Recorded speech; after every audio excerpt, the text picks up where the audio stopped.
अखिलेश और शिवपाल का खेला चाचा भतीजा की जोड़ी अब बनी ब्रह्मास्त्र। अब जल्द गिरेगी योगी सरकार। यूपी की सियासत में भूकंप आ गया है। समाजवादी कुनबे ने वो चाल चली है जिसे देखकर विरोधी भी सन्न है।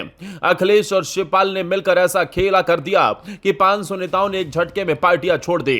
किस पार्टी में, किस वजह से और अब आगे क्या, पूरा सच आपको बताएंगे इस रिपोर्ट में। उत्तर प्रदेश की राजनीति में एक बार फिर बड़ा धमाका हुआ है और इस बार धमाके के पीछे है अखिलेश यादव और उनके चाचा शिवपाल सिंह यादव।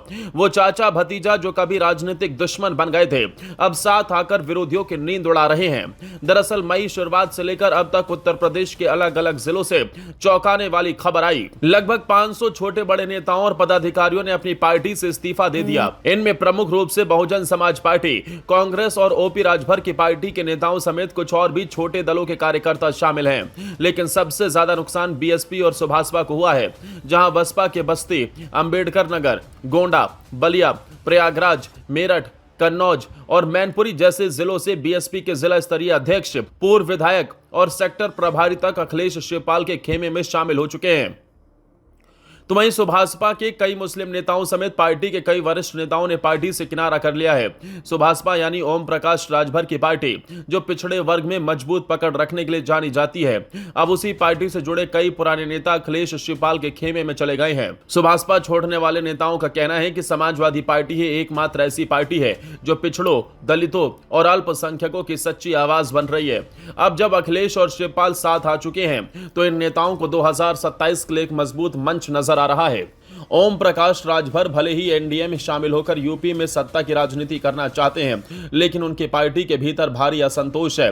2024 के लोकसभा चुनाव में सुभाषपा को कहीं कोई बड़ी सफलता नहीं मिली। राजभर समुदाय की आबादी के बावजूद पार्टी का वोट ट्रांसफर भाजपा को नहीं हो सका।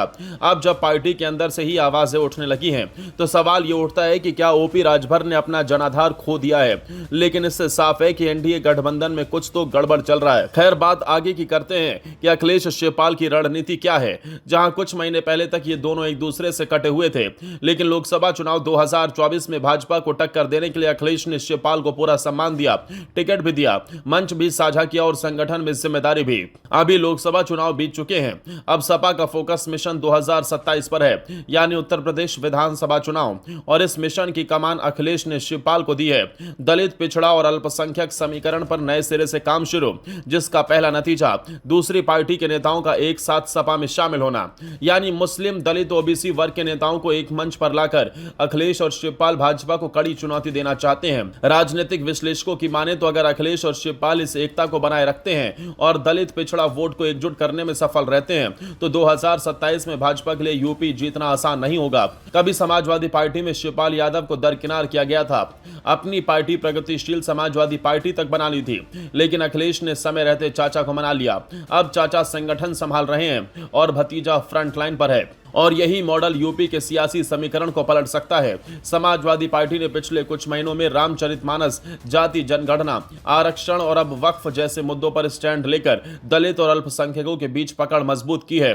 अब चुपचाप उन दलों में सेंध लगाई जा रही है जो कभी इन वोट बैंकों की राजनीति करते थे। बहरहाल उत्तर प्रदेश की सियासत में खेला हो चुका है।